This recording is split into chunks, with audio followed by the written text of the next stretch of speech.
I'd always been really interested in the UFO UAP phenomenon, and I always thought there was something to it. We might be seeing the birth of a new myth, a new religious myth, and I think we might be living in it. Every book of philosophy is an audacious attempt, like a drop of water standing up on the crest of a wave, saying that he understands and can analyze the entire sea, which I think points to this exact idea that for one person or a time of people to say that everything else that has come was incorrect is completely destructive in my mind. This is what happens when new societal experiments happen, right? Like this open society experiment that, let's say, has been going on for the past 80 years. Friedrich Nietzsche, who was a famous philosopher, put forth this proclamation that he's known for saying God is dead and we'll never wash away the blood on our hands because of that death, us, the murderer of all murderers, something like that. So I guess the process of moral and behavioral discovery doesn't first come from an explicit discovery. It first comes from story and drama, and art. How the hell do the stars tell us what the spirit of the times are? AIs are able to operate a company so efficiently, and the only thing they need to do is find good ways to market their products. It's called the false internet theory, and it's this idea that everybody has their own version of the internet. Increasingly, as AI becomes more pervasive online, people start to lose jobs, and instead of a salary going to an individual, that salary is now, let's say, reduced by tenfold and is going to an AI company. Hi, everyone, and welcome to the Dominic Stocchetti podcast. Today is our first episode, and my intention with these podcast episodes, with the tentative name of my name, is to just talk through anything that has interested me over the past week, and anything I've read, anything I've listened to, a conversation I had, maybe a movie I saw, a TV show, and just talk through why it is that interests me, and probably find some interesting insights from what it is that interests me and why it interested me.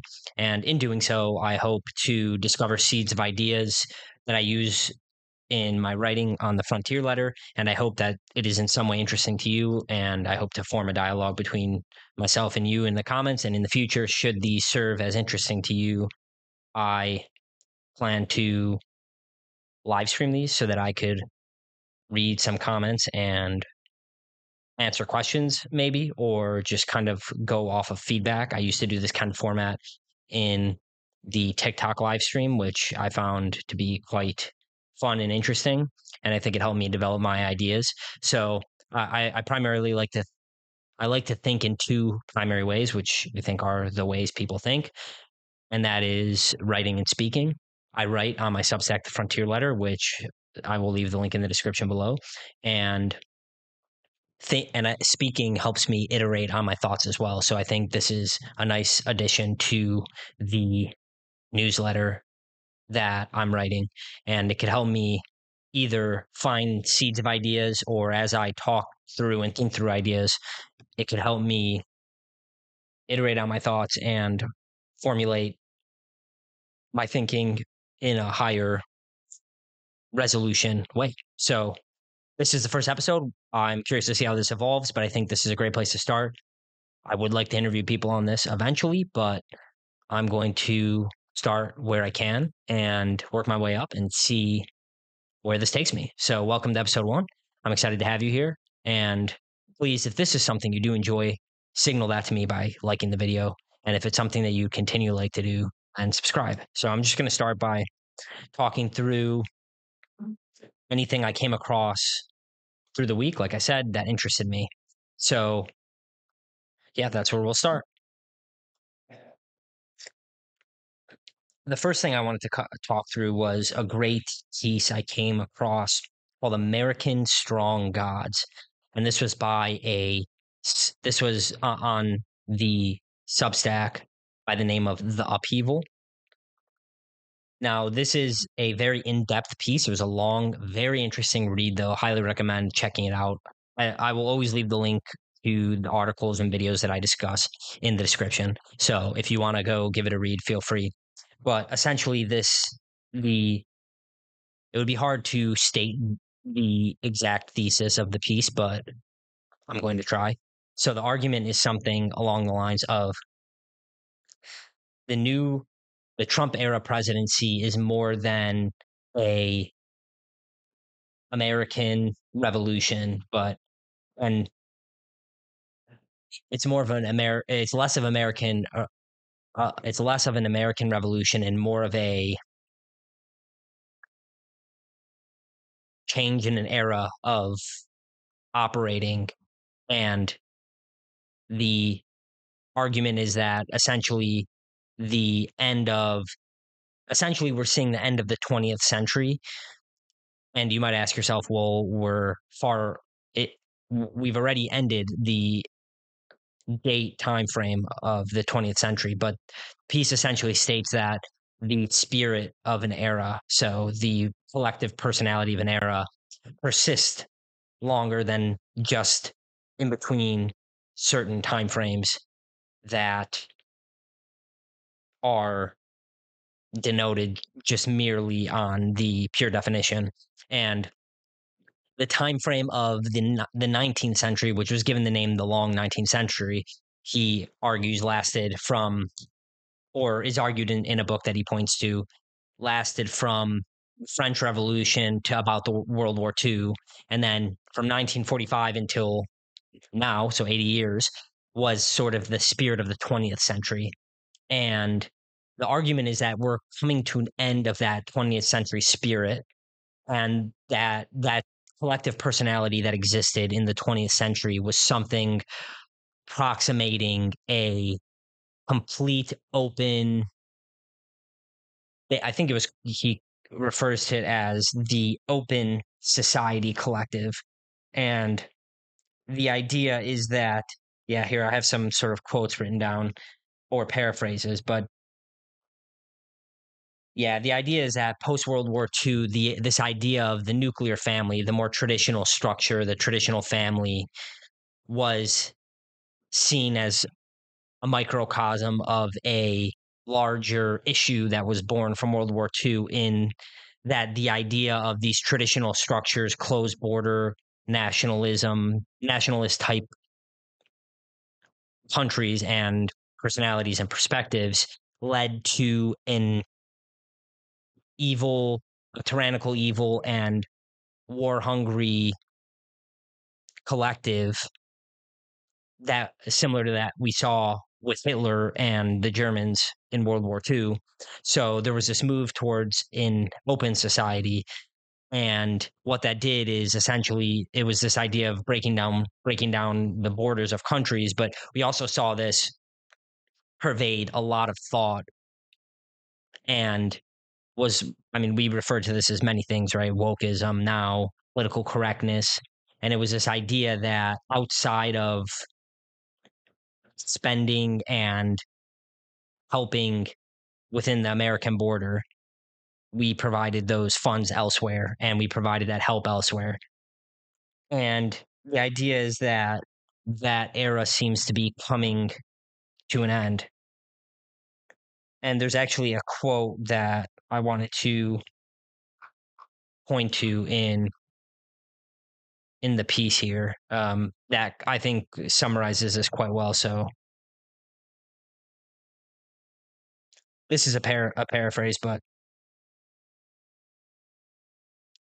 it's a borderless world where our mission is defending the border of human rights, not the border of the country. And what he points to is sort of this, in sort of the upending of that, or that personality and that idea we saw with the USAID funding, for example, with how crazy that was. If you're not familiar, the USAID, there was sort of an uncovering of spending that they were doing and targeting. And there were some ventures such as, I quote, 1.5 million to DEI in Serbian workplaces, 500,000 to expand atheism in Nepal, and 7.9 million to 7.9 million to Sri Lankan journalists in avoiding binary gendered language. So I think that it's just such again, this is I gave it a read, but these are there's a comment on this piece that this is more of something to be studied than just read, and it really is. It really is that way. It's a good piece of work, but it essentially points to that idea that these Trump era policies are reflecting not only a new era for America, but a change in the collective zeitgeist. And it's not that that's the thing is like that could be read as it's a bad thing, but I don't I don't necessarily think it is. I don't think it is at all. I think that the trajectory we were on, at least to me, seemed to be more destructive than the sort of more traditional structure. I mean, I've been thinking and playing around with this idea that for innovation to occur, it needs to be anchored to tradition, which makes sense. Tradition is the trial and error of our ancestors over thousands and thousands of years that, and based on their trial and error, what they've come to as the optimal ways to operate in a given society. So by anchoring to tradition, we're sort of rooted in the collective the collective course correct that we've been on as we've failed and succeeded in certain endeavor. There's a historian who wrote a great book I recommend. It's called the historian, it's him and his wife, is Dr. Will and Ariel Durant, and there's a short book they wrote, I believe it's the Principles. I have to get the official name. Let me get it for you right now. The short book is called Lessons of History. I know they have story of civilization, a very long story of civilization, a lot of different books of that story, but they wrote a small book called The Lessons of History. And I recommend the audiobook because at the end of every chapter, they provide some quotes from an interview with Will and Ariel Durant. And in one of them, he basically made this point that every book of philosophy is an audacious attempt, like a drop of water standing up on the crest of a wave, saying that he understands and can analyze the entire sea, which I think points to this exact idea that for one person to, or a time of people to say that everything else that has come was incorrect is completely destructive in my mind. I think innovation is absolutely necessary. If you become too tied to tradition, to me, that's where you get that personality that was born in and during World War II, of the personality of the Nazi Party that was born in World War II, is that of being completely stuck to tradition and evil, being stuck into a traditional structure which is tied to a evil ideology. Whereas I think, optimal way to go forward is figure out what we've done correctly and anchor to that tradition while still trying to innovate. Because, I mean, I think a good way to think about this is it's sort of like from a biblical perspective, it would be a Luciferian pride. It's this idea that what we've already determined within the structure is 100% correct and nothing will ever supersede it and prove it incorrect. And that is a terrible idea. And it's an idea that you could point to that was pervasive with the Nazis, in that they saw everything that they were doing as the ideal way forward, and that there was nothing else other than that structure that they had formed to be the correct way to live and operate. So obviously there was a lot more going on there. And I think there is, yeah, that's one of those ideas that definitely requires a long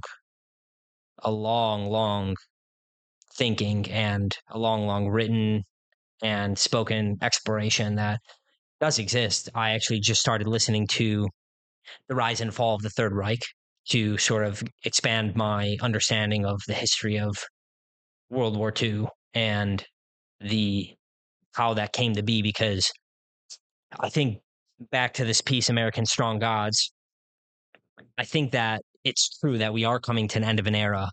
And I've seen this put in many ways. The first kind of introduction I had to it was Ray Dalio. Ray Dalio has an excellent video called the Changing World Order. It's an entire book he wrote as well, where he essentially looks at it from an economic perspective, and he plots. I think it's forget something close to 12 points. I think it's 12, and each of those points are sort of keys to civilization, technology, education, and he he over the past 500 years charts the measurement of them and about how long they last. And you could kind of see as he charts them, you kind of see the rising and falling of certain civilizations. And I'm going to look up the chart right now.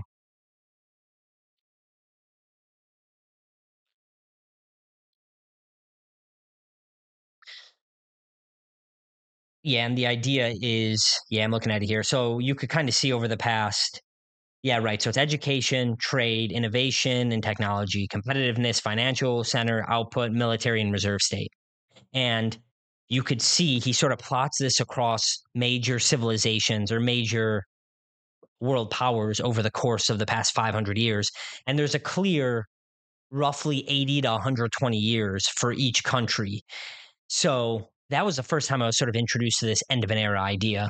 And I was primarily introduced to it from from that sense, from an economic sense, because I was interested in it from an investing perspective. I was kind of trying to time a market downturn in the same way that the Big Short guys did, right? And the Big Short of the 2008 financial crisis, if you're not familiar, there was a group of guys who essentially saw the writing on the wall that this was coming and made a huge bet and profited off it because they saw it coming. So it seemed to me that there was something going on like that, given the massive debt crisis the US is facing. But all that aside, that was my first introduction to this end of an era idea. But then there were many other people who sort of introduced me or who reiterated this idea. Balaji Srinivasan is another one who talked about this sort of this market collapse. And this is kind of from a political perspective that there's this kind of end of an era, the return of strong gods, as he puts it, as the traditional gods are returning, right?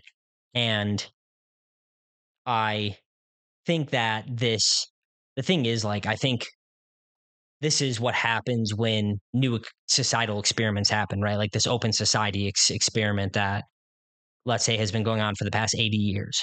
When a new experiment happens, we find out what's bad and what's good. And hopefully, if we're aimed in the right direction, we integrate what's good and expel what's bad. So the hope is, and that's kind of how this piece ends, is that it's not so the end of the piece, there's no really claim about whether this is a great or a bad a great thing or a bad thing, but it's and I'll quote him here. So it remains an open question whether this necessary renewal of strength and vitality can be reintegrated harmoniously into our societies, or whether our world will again be plunged into a time of significantly greater strife, danger, and war. So, right, I think that puts it perfectly, kind of in the way we've been talking. This return to tradition is not a bad thing. If we reintegrate some of the great things we learned and find a way to operate harmoniously, whatever that looks like, that would be excellent. I mean, that's what I think everybody who is aimed in the right direction is hoping for. But we could also plunge back to those horrible times, which is why I've become interested again in become interested in reading books and listening to podcasts and audiobooks about World War II and the personality that was born and how something like that could come to be. I just finished reading Jordan Peterson's We Who Wrestle with God and I've spent a lot of time being interested in these ideas, sort of the traditional gods, right? Returning to those. And I actually have a piece that I'm writing right now. It's close to being finished and will be released in 2 weeks, called, well, it's a tentative name, but the tentative name is Man in Need of Myth. And the idea is essentially that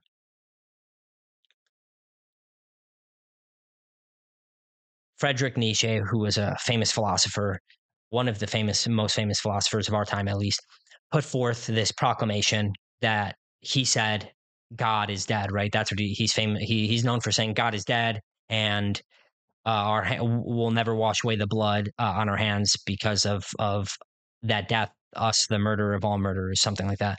And since that death, essentially, what that means is that we've lost our fundamental orienting principle and hierarchy of values, because the personality born of the post enlightenment personality created this scientific criticism which served great purpose in the sense of new scientific discovery and technological innovation, but it, from a psychological and spiritual perspective, hurt the collective in that we lost our guiding principle.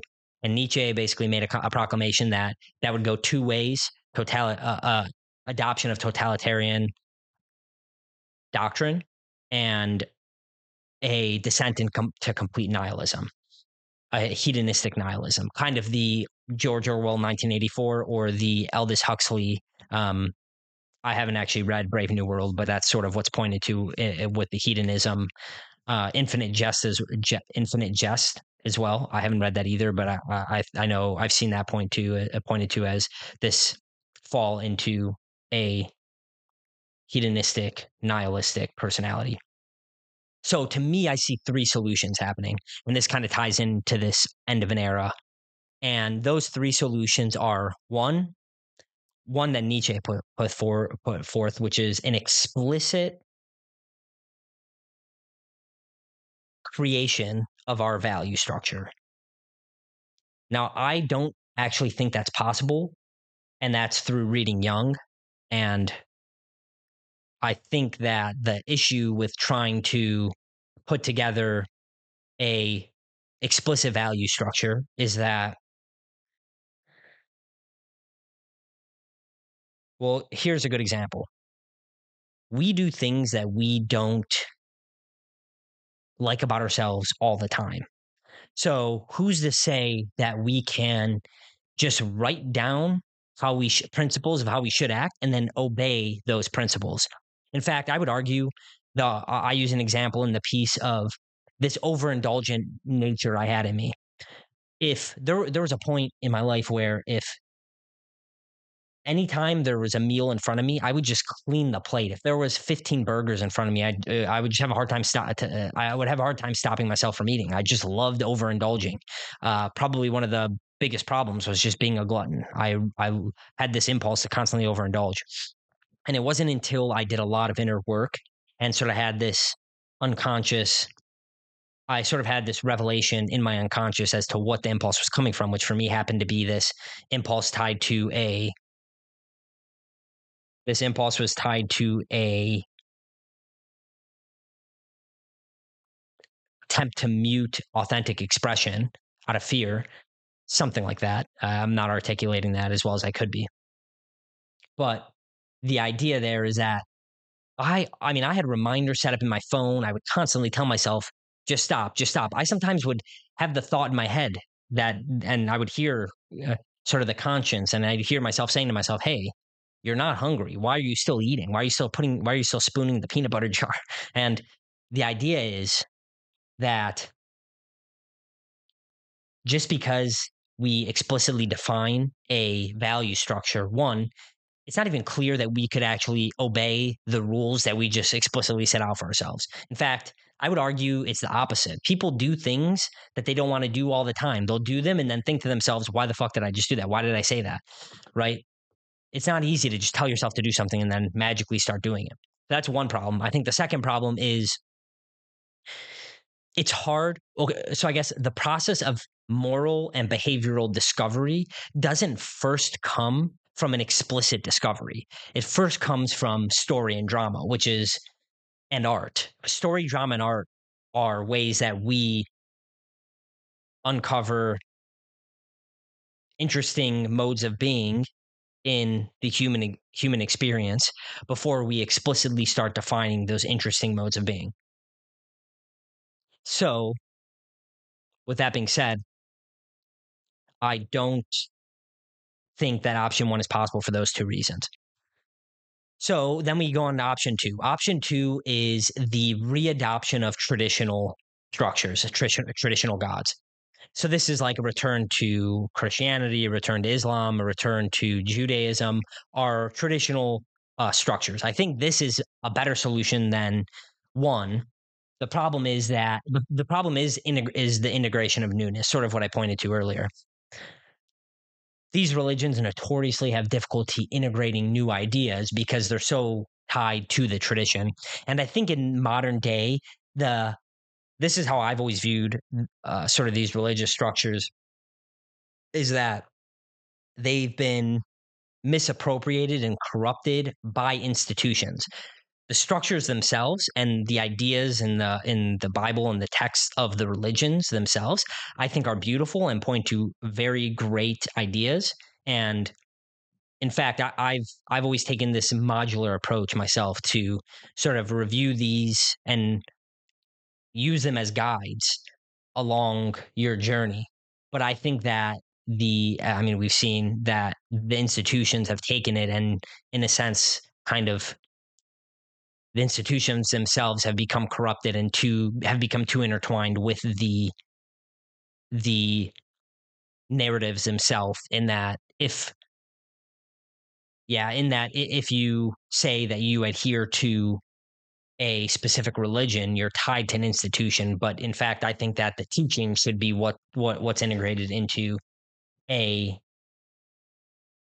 personality and pursuit forward. So I think option two works, but it's that integration of newness. So it would have to be like an option two, but with sort of reintegrated institutions or sort of a kind of what Elon Musk is doing with the US government in that it's sort of cleaning house and making them more lean and more adaptable to the times, something like that. Like we need to integrate what's been learned and integrate the good things that have been learned and do away with the things that are harmful to humanity, whatever that may be. That's going to need to that would be a big discussion that would need to be had between a lot of the people involved. And I think the third option, this is the one that's super interesting. And this is another one that I sort of grabbed from Jung and I'm thinking a lot about, which I talk about in this piece. And I think that's the uncovering of new myths. Now, if this is the first time you're hearing this, there's a fascinating one here, which is the UFO UAP myth. So, I mean, if this is the first time you're hearing this, this will probably come as a big surprise to you. But along with a lot of UFO and UAP experiences, people have religious experiences as well. And there's actually this historian of, I believe she is a Catholic historian, and she's a doctor, Dr. Diana Pasulka, who wrote a book and did a lot of research, I think starting 2008, 2012. I forget the exact date, but she's been on Joe Rogan. She's done a lot of interviews. She's written books on this. And she essentially saw in the archives, as she was studying archives of Catholic writings and experiences, she was being reached out to, I believe, by scientists and people a part of intelligence communities about the idea of these beings visiting angels and demons, visiting the individuals as part of the Catholic tradition. And essentially it's kind of viewing UAPs and UFOs as a religious phenomena, which is, I mean, when I realized or when I heard that perspective, it absolutely blew me away. That sort of put me on I'd always been really interested in the UFO UAP phenomena, and I always thought there was something to it. Um, think that put me down the rabbit hole because that resonated as completely true in that I think that we might be seeing the birth of a new myth, a new religious myth. And I think we might be living in it. And Jung actually, so interesting. Carl Jung wrote a book about the UFOs from that perspective. I think there's a great quote from him, which I have coming out, and I'm currently thinking about this and writing about this, but the UFO UAP as a myth. And he had this great quote that like we have this golden opportunity to see a legend being formed, and it's completely amazing to kind of see that play out and what that means and how we evolve in that. So UFO UAP is one that I think is clear is a potential legend myth being formed. And when I say myth, I don't mean a false story, right? The UFO UAP thing might be real, but it's so unbelievable that if someone were to read it in 3,000 years, read a text about it in 3,000 years, they would say, oh, that's nonsense. Um, but it's just such an anomalous event that it we tie or unexplainable event that we tie mythic perception and mythic idea to the occurrence of this happening. So that is a really interesting one. I also see that kind of being formed with AI, right? We have the artificially intelligent gods. Some people would say we're creating God. So I see that happening as well. We're essentially trying to I think it's almost as if we desire myth so much, we're trying to create the we're trying to essentially build the creator of the story, build the creator of the myth. I think there's also I think intertwined to that is this idea that so this is where it gets really fascinating. Jung wrote this book by the name of Ion, AION, and he basically tied the fact that so Ion is for I believe it's Greek for 2,000 year, a 2,000 year span, and he basically looks at the collective perspective, the collective personality over a 2,000 year time span, and he saw a synchronistic relationship of the spirit of the times to the astro. This is where like people might turn it off at this point. This is where it gets wooey, but he saw a synchronistic tie to the astrological symbols in the sky because and the idea goes that the question might be, well, okay, how the hell how the hell do the stars tell us what the spirit of the times are? But the question really is, well, the answer to that question is something like, and I think what Jung would say is that we project onto the stars what we see the personality of the times as. And that's the great discovery Jung got from the stars and from the alchemist was that in dealing with the physical substrate, they had associated a character and a personality with it, which in essence was a projection of themselves. And therefore, the projection onto the sky is actually a study into the self, into the individual. So, that being said, the age of Aquarius, right? So, this is where it gets right. I've been reading Ion, but it's a really complex book. So, forgive me if I'm incorrect here, but there's this thing called the Great Year. And as the Earth is spinning, it is on its axis. It is on a tilt to the extent that it is slowly moving to a point where every time the sun rises, it rises at a specific point in the sky. And every 2,000 years, the star formation, the constellation in which the sun rises in, changes. And the one that we're coming upon is Aquarius. And the symbolic nature of Aquarius is one where the personality of the times is highly related, is highly individualistic. And I mean, I think that's obvious that that's been happening, right? We're moving to an era where it's becoming more decentralized, more individualistic. A good example, a good technological example of that is something I was interested in for a while ago, and that I actually created content on at one point is the nature of blockchain, right? It's an attempt to decentralize the entire system, financial and governance system. So I think that this individualistic personality and the synchronistic times that we're seeing might be a new era of myth. So this new era is one where the collective person lives out their own individual myth. I've written about this before. It's sort of like you kind of start following those intimations, that the calling and conscience. You start following those hints and those ideas that come from within, and out of that is born a unique and individual story to you, which I've seen come to myself as well, right? Like writing the Frontier Letter and recording this first podcast episode and putting these out they weren't just born out of the blue. This has been a almost myth in the making as I followed calling and have analyzed dreams and journaled on the direction that I thought my life felt like my life should take. Even though there may have been great opportunities in the corporate world for me, as there are and have been, I decided that despite what potential benefits came with that, this was the myth that was calling to me. And I think that could also be a potential sort of new myth. And that could just be integrated into other ones, right? The overarching stories of the AI gods, the artificial intelligent gods, UFO, UAP, and another interesting one, simulation hypothesis, right? That's sort of a creation myth, if you think about it. So that's an interesting piece I have coming out in 2 weeks. It sets the frame for this, right? I talk about in the past, how people in the past, how they perceive the world, how we perceive the world now, and why myth is so important in our lives. And then subsequently, I will have pieces come out about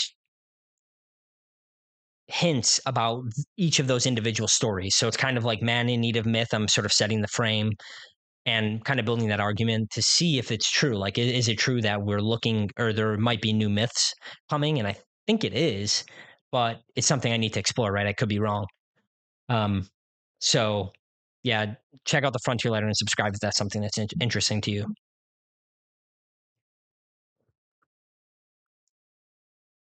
So I talked about the artificial intelligent gods, and there were some interesting AI stories this week.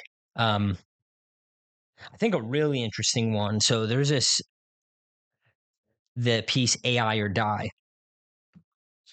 And let me read. So this piece points to a Dario Amodei quote, which is he's a CEO of Anthropic, which is one of the leading AI labs in the US.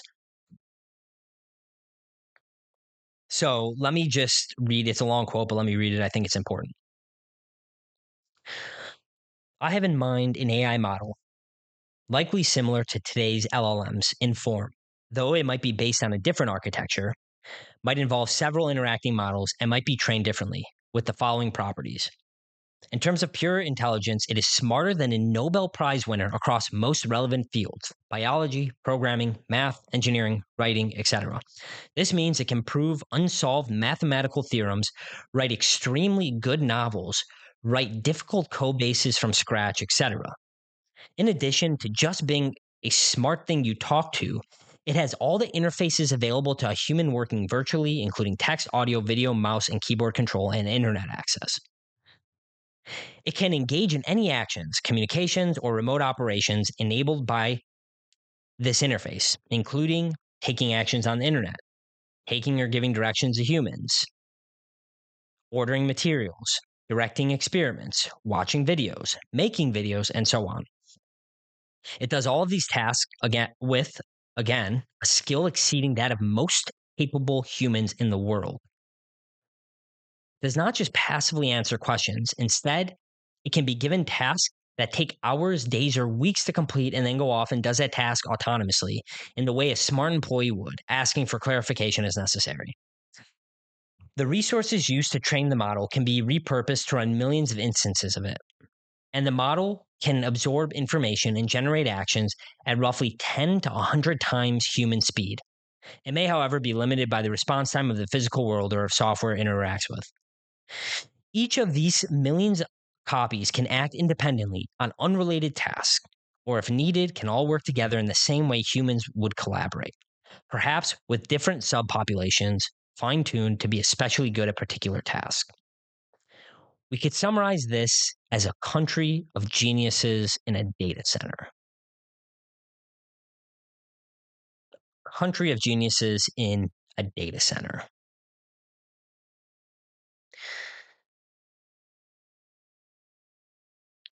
The article also pointed to a Sam Altman quote as well.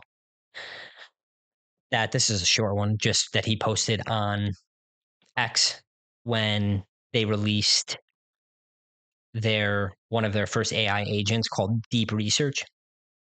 Congrats to the team, especially Isa Fulf and Edward Sun 099, for building an incredible product. My very approximate vibe is that it can do a single-digit percentage of all economically valuable tasks in the world, which is a wild milestone. So now this is from the two CEOs of two of the biggest leading labs in America's AI space. I mean, this is pretty staggering, right? In November of 2022, the first GPT was released. Now it's less than 3 years. And wow, has it really only been that little of time? It's crazy.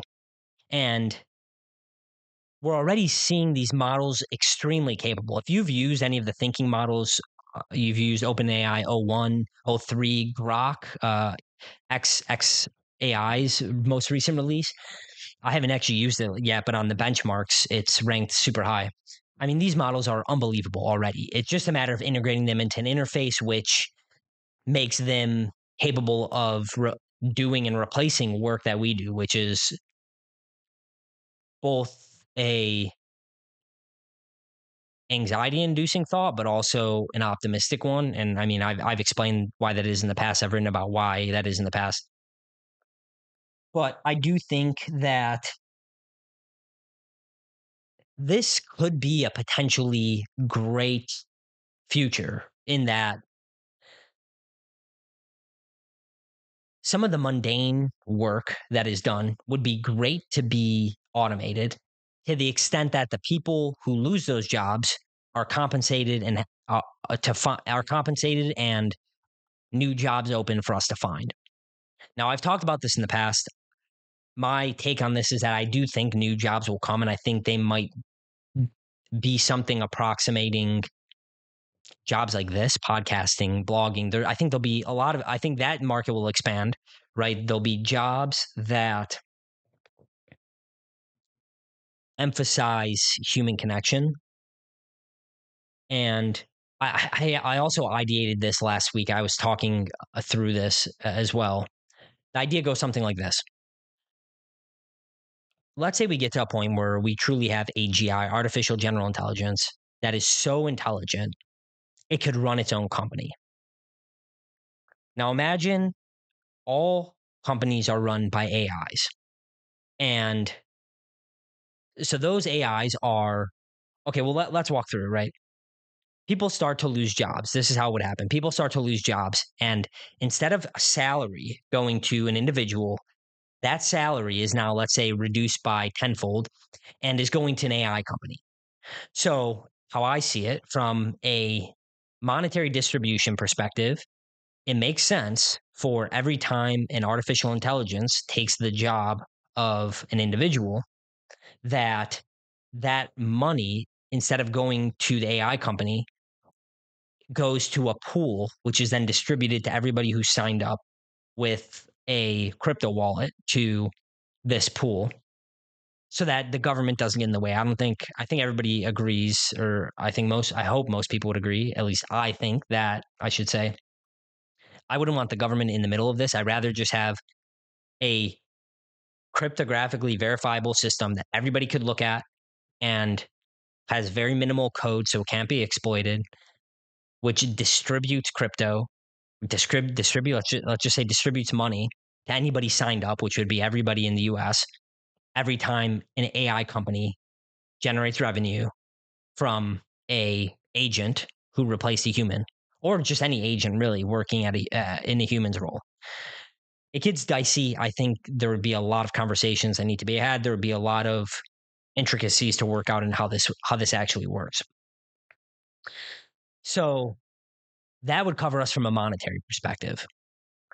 So now suppose that I wrote this piece called Polished Rocks. Now suppose that in that piece, okay, suppose that as just to make this simple, as AI becomes more intelligent, it starts taking the lower level roles, and the managers are the ones communicating to the AI until it comes to a point where AI is completely running all the companies.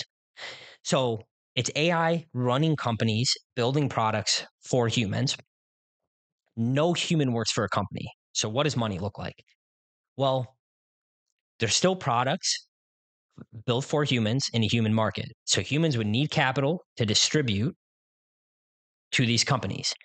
So it seems that the money that the companies make, it would be spent on advertising dollars to so that humans could buy their products. Now, if AIs are able to operate a company so efficiently, and the only thing they need to do is find good ways to market their products, a significant portion of their entire expense budget, so most of the money they make, would be distributed to advertising. So now let's look at a content creator business. Most of the money content creators make is through brand deals from companies or through advertising deals from companies who want to get their products in front of people. So it seems that if most of the money made by these AI companies, AI run companies, automated companies, if all that money they generate is mostly spent on advertising, then the content creation market would open up massively because almost every company would spend their money on advertising. And increasingly, the best way to advertise isn't obviously it's not network television, but some of the best ways to advertise is through human to human connections on through content creators, through influencers, through podcasters, bloggers, vloggers. So to me, there's seemingly a logical case for the expansion of a content creator market. So that's where I'm optimistic on the AI jobs is that even if you don't want to do something like this where you speak to people or you don't want to be a podcaster or a writer, I do see a world where the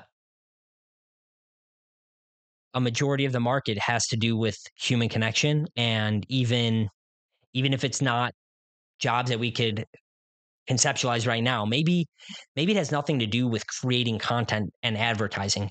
Maybe institutions are set up or companies that are meant for are sponsored by these AI run organizations and then for people to just go and meet and enjoy time with other people, but the sponsorship of a given company creates that brand awareness for these AI run companies.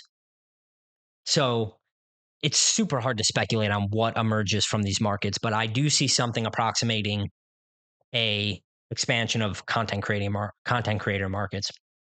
In fact, I have a piece I wrote about that's still in my drafts that I have yet to actually post, which was taken from some insight actually from Shema, who was on a Lex. It was a Lex interview, and he basically made this argument that in the era of the internet, platforms were built and they gained billions of users and made trillions of dollars. And then an atomization, so a level under the platforms, were a bunch of apps. Those apps brought in billions of people and made trillions of dollars. The next level of atomization of the apps are the content creators. So, as he pointed to, the billions of dollars have already been generated. Excuse me, I misspoke. The billions of people have been generated, but the creation of the $1 trillion is not. There hasn't been a great way to get value from the billions of users directly to the creators. So I think that's another argument pointing in the direction of a potential large content creator market. So yeah, this was just a really interesting piece on AI. It's something I'm keeping close to. Right, if you follow me on the Frontier Letter, I love to write about sort of this what I see happening in the culture, kind of from a technological perspective, what's shifting, what's changing, even if not from a technological perspective, just in general, kind of through psychological and spiritual lens. But it's mostly just an analysis of the culture, again, from a technological perspective. Now, as is the nature of the Frontier Letter and how I would like to move forward here is to be as much as myself as possible. And I wouldn't be able to do that without providing the antithesis to the argument I just made. I like to give a whole perspective, a well-rounded perspective, rather than just kind of push one side of the story. So there was an excellent piece written by Alberto Romero. He writes a great Substack by the name of The Algorithmic Bridge. And I feel like this piece got less recognition than it should have. It was this idea that the title of the piece is "The True Power of AI Deepfakes Is Not What You Think." So deepfakes, for those of you that don't know, a deepfake is a artificially intelligent created piece of content, could be video, text, audio, that is a is created by AI, typically with the intent to deceive you and packaged as it was created by a human. So he kind of starts with this story about a principal at a mostly black high school in a mostly white city, and an audio clip of this principal, I won't say his name, of this principal allegedly denigrating black students was circulating on social media. So the situation rapidly escalated when an anonymous Instagram account and one of Eiswart's, okay, well, I just said his name, his former students with a sizable audience on X shared the audio to more than 1 million followers combined, which ignited a viral reaction. One of the comments saying, "I'm in no way surprised by the comments in this recording." So, as you can imagine, this principal's life was was upended for a little bit. It was a nightmare, as put in the piece. But investigators found out that what happened was that the audio turned out to be a fake made by one of the rival high school's teams. It was a rival at Pikesville High, not teams. I said that wrong. It was a rival at Pikesville. That was the name of the high school.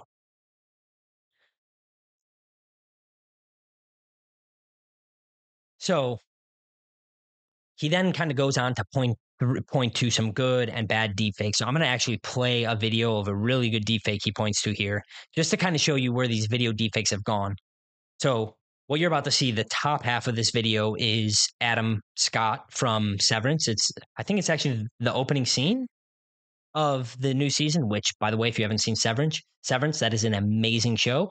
Start watching it. I'm going to likely talk about it when the show does end. So definitely watch a show. But the bottom then is a deep fake where on Adam Scott's face is Keanu Reeves' face. And I'm going to play the video now and you'll see sort of how real this video seems.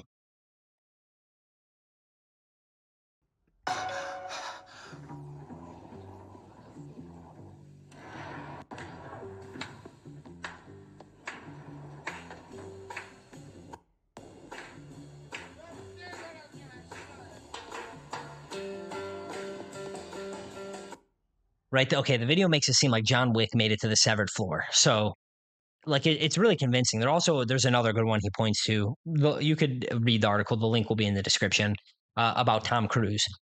So it just kind of brought to my mind how dangerous deepfakes could potentially be, given how strong they are. and how good they've become. I think he makes a really good point here, though, that deepfakes are less about the spreading of false ideas and more about the spreading of false ideas that people want to be true. So, for example, if there's a deepfake, let's say somebody who is on the very far left and is vehemently and viscerally opposed to the current administration in the United States sees a deepfake of Trump denigrating a certain people of America, okay, a certain race in America. If those people that hear that want it to be true and it starts to proliferate online and starts to spread like wildfire, it's less about, I think the point he makes is that it's less about the falsity, but the fact that it spreads because people want it to be real. And it's kind of, I mean, what I'm trying to tease out here is this kind of idea that's been, there's sort of this idea that I'll point to it's called the false internet theory. And it's this idea that everybody has their own version of the internet, increasingly as AI becomes more pervasive online. Everybody has their own version of the internet because all content created is AI created and it's packaged by the algorithm specifically for you to keep you on these platforms as long as possible. And I mean, it's a good point. And it kind of seems like there's this world where it's almost like everybody's going to live in their own world and no one will understand. No, we won't have a collective understanding of what truth is because everybody will live in their own world that the algorithm creates for them specifically because it's what they want to hear and see. And it's such a dangerous idea. It's an eternal idea too, right? This is the modern Tower of Babel. In fact, my wife and I, this would have been 2 years ago, we went to the UK in Tate's Modern Art Museum. We were in London. And there's this I really loved it. It was a great art piece. It was called Babel.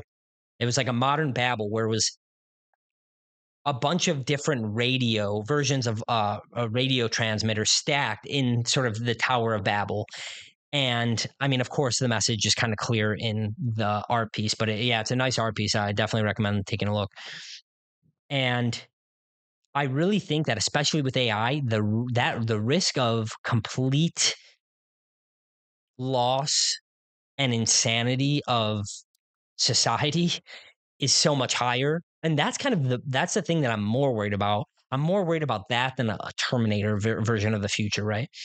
Is it possible that AIs go rogue and want to murder us all in robot form? Yeah, I guess. I mean, it is possible now. There's definitely a non-zero possibility, but I think that is a way lower possibility than this sort of in this possibility of complete collective misalignment on the fundamental substrate of reality. And again, I think the only way through that is a anchoring to some fundamental truth and a return to the American strong gods, to bring it back to the first piece. So that's just sort of a take on the sort of AI picture, the AI picture that we're looking at into the future. But I'm personally optimistic on it. I think it's important that, I mean, there are people doing things like this, just speaking their mind and what they believe to be true about the current form of the AI trajectory. And I think by doing that, we could land on the straight and narrow, which could be a beautiful future. I just think we need everybody to stand up and speak truth with the proper aim to get there. So that's sort of my optimistic take I'm hopeful for. But we don't want to be naive with the optimism. That's the biggest problem I see with the sort of the techno optimist idea. It's great. Like, optimism is great. I think all great things are built with optimism, right? I wouldn't be like, there needs to be some underlying optimism for me to create take an hour of my time and create an hour-long podcast video when I have 60 subscribers on YouTube. But I wouldn't be doing it with an underlying optimistic faith that I think something real could come of this. And if not, I would at least learn something from it, right? I think optimism is necessary for creating beautiful, new, innovative things. But a naive optimism where you're also not privy to any of the potential drawbacks and failures is dangerous. So, my 2 cents. Now, a piece I just released, kind of related to this, I released it on the 18th. I released it yesterday as of recording. Today's the 19th. And I wrote about, based on, right, this kind of AI job discussion, there's this question of, okay, well, what should I study in school? What kind of job should I get? And I think that's the wrong question. I think the right question is, what skills can I develop so that no matter where I am and where I am in the market, I'm I'm able to adapt quickly and still be relevant. I think that's the right question, is what skills to develop, because I say you focus on developing skills and then just pick a job, because then what if that job goes away, you have the core set of skills necessary to get you to the place that you need to be, regardless of what the job market looks like in 5, 10, 15, 20, and 30 years. So check that out, please. Um, if you ever feel so inclined. Now, that is about what I have for today. I just hit the hour point. So in the future, I'll probably talk for 60 to 90 minutes, maybe 2 hours. It depends on what's going on that week. But for a first episode, I think this is a good stopping point. I do want to point to a so there's another Substack I read by the name of The Leading Edge. And he wrote this really great piece based on an interview we had. It's called The Science of Love, Power, and Precognition. And there's this really great definition of what unconditional love is, because I think the definition of love, of course, anybody who's experienced it, it's hard to encapsulate into words. I mean, that's right.